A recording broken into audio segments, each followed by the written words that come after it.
Hi everyone, let's discuss the alternative concepts and factors of learning in children.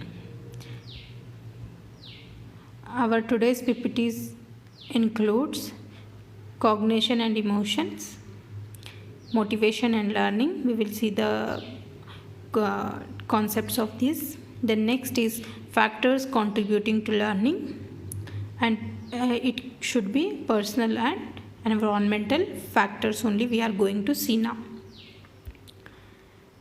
First is cognition, the mental action or process of acquiring knowledge and understanding through thoughts, experience, and senses. It encompasses all aspects of intellectual functions and process such as perception, attention, thought, intelligence and formation of knowledge, memory and working memory, judgment and evaluation, reasoning and computing, problem solving and decision making, comprehension and production of language. So here the cognition is nothing but it's related to the mind. Whatever we are doing the work from the mind, like evaluating, reasoning, computing, judgment, all such things we are doing with our brain only. Intelligence also will be there, thought we are thinking from our brain. So all such things are coming under the cognition. And next term is emotion. Emotion is a complex experience of consciousness, bodily sensation and behavior that reflects the personal significance of a thing or event or a state of affairs. So emotion is nothing but our feelings. Like if we are feeling sad, happy, angry, all such emotions will come under this emotional concept. And it is also having the experience of consciousness. Bodily sensation also will come under the emotion, and our behavior, how we are behaving, if we are whether we are happy or sad, all things we can get to know because of our behavior. The next is motivation. Motivation is the reason for which humans and other animals initiate, continue or terminate a behavior at a given time. Motivational states are commonly understood as force acting within the agent that create a disposition to engage in goal-directed behavior. It is often held that different mental states compete with each other and that only the strongest state determines behavior. So here the motivation is nothing but if we will appreciating someone, if they are doing the good work, then they can get the motivated and they will feel that they can be enthusiastic to do something better than this. Okay, so motivation is needed for each and everyone for do the better work. So always if someone is doing something new or something good, then we have to appreciate them or we have to motivate them. The next is learning. Learning is the process of acquiring new understanding, knowledge, behaviors, skills, values, attitudes and preferences. The ability to learn is possessed by human, animal and some machines. There is also evidence for some kind of learning in certain plants. Some learning is immediate, introduced by single event. So here the whatever activities we are doing in our day-to-day life, that in that we are learning something new daily. It can be a skill, it can be our behavior, it can be a value, it can be a attitude, it can be a knowledge. All these things we are learning in our day-to-day life. The next is naturally it's a nature of a human being or animal or plant that they are learning something new daily or they are learning in their life from birth till death.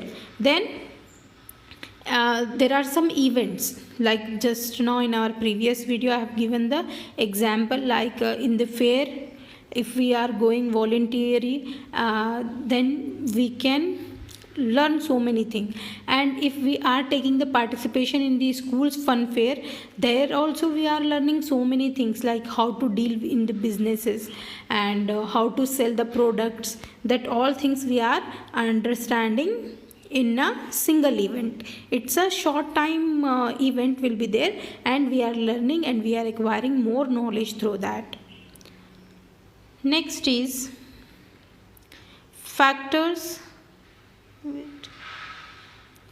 factors contributing to learning. There are two factors mainly, personal factor and the environmental factor. So let's see what is the personal factor. Learning is influenced by personal factor lot. If an individual is not properly prepared to acquire new things, the purpose of learning will not turn up to be fruitful. One should be mentally prepared for all types of activities to be undertaken to make the learning process meaningful. Personal factor motivates the individual intrinsically and extrinsically to learn a new concept and acquire knowledge related to the grasping and level of the individual. So here the personal factor is affecting lot. Because if we are not ready, if we are not having desire to do something new, if we are not having desire to learn something, then no one can force you and no one can teach you, and you cannot learn. So in the personal factor, you have to prepare mentally also and physically also, okay, whatever circumstances will be there, you will fight it and you will gain the learning. Then only you can do. Otherwise, they cannot learn the things, and it cannot be a fruitful also. The next is intellectual factor. These factors are related to the understanding level of individual, how much capacity our mind possesses to grasp the new idea and concept, and develop perception to grasp newly learned things thoroughly. So here in the intellectual factor, it's related to our understanding level, how we understand and how much capacity we are having, how much we have understood that this intellectual factor is helping us. Then physical factor. Such factors are related to health, physical development and visual and physical defects. So if we are having some if we are having some health issue, or if there is some problems related to the physical development, and it can be a visual, it can be a hearing problem, that all can be effect in the learning. Then cultural factor. Sometimes cultural factors also contribute efficiently to learning new concepts and skills. So here in our culture, we are we are celebrating lots of festivals, okay, and in that we are the child is learning so many new terms, like for example, if we are celebrating the Christmas, then the child can get to know that Christmas tree, and they will get to know the weather in the December, or the seasons also they can get to know by seeing the image of Christmas celebration. That all things we can understand by the cultural factor. It's also helping us to learn. The next is lifestyle factor. Sometimes lifestyle also play a major role in learning a new concept. So in our from home only the child start learning. In the home, if we are having some good lifestyle, or if we are having the lifestyle, like if the father is, while going to the office, if the father is polishing the shoes, then the child will also learn from the father. If the parents are reading books at home, then child will also start reading the books. Then next is emotional factor. Emotional factor plays a major role in the acquisition of new skills. Persons sensitive in nature step back and in grasping new concepts as challenges are involved in it. So if they will hurt emotionally, or if they if they think that okay, it will be good, and they will feel it emotionally, then they will do hard work. The children can do the hard work to achieve the goal. Then next is environmental factors. Learning in the long run is influenced by our surroundings, the people we work with, and our horizons.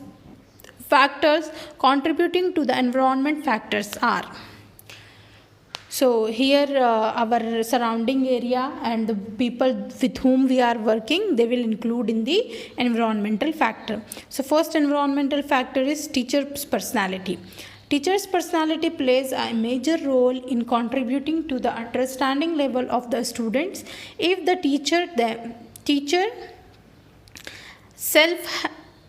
teacher themselves has a grip on the topic to be taught, then the teacher will be able to make student understand the topic very well.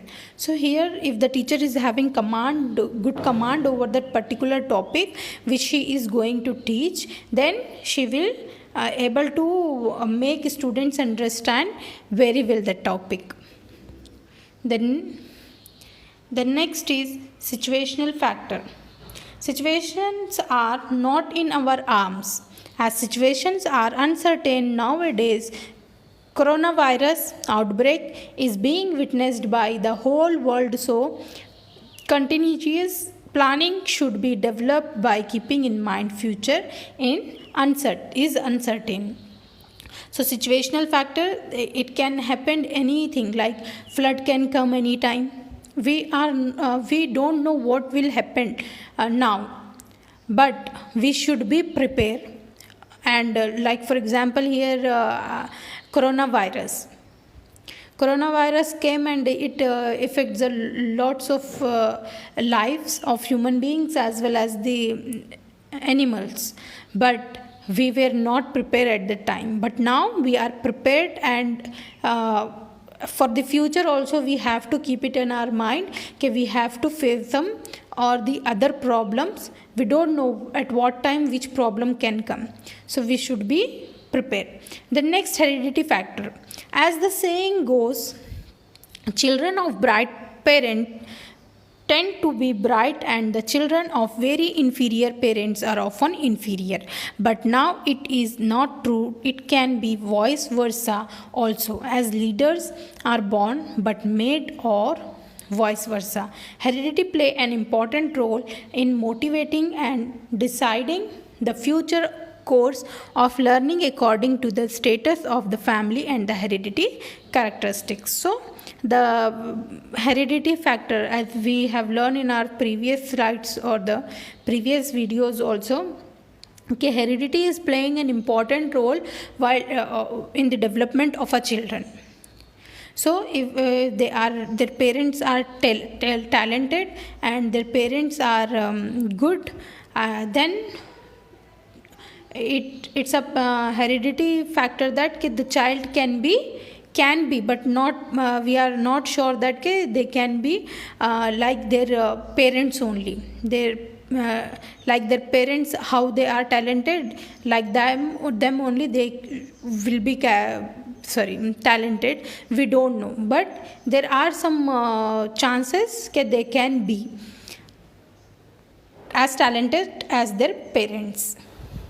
The next is physical environment of a school. The environment of the school plays a major role in learning new skills, as a school is the second home to the child. They get to know about relationships, thereby making friends, by sharing food, developing communication skills, by interacting among themselves and with teachers. Child includes religious values also by attending morning assembly. School plays a major role in the all-round development of the child. As the child gets to know new things, learning happens parallelly. For example, learning by doing principle is followed in the school. So as we all know that the child's second home is school only.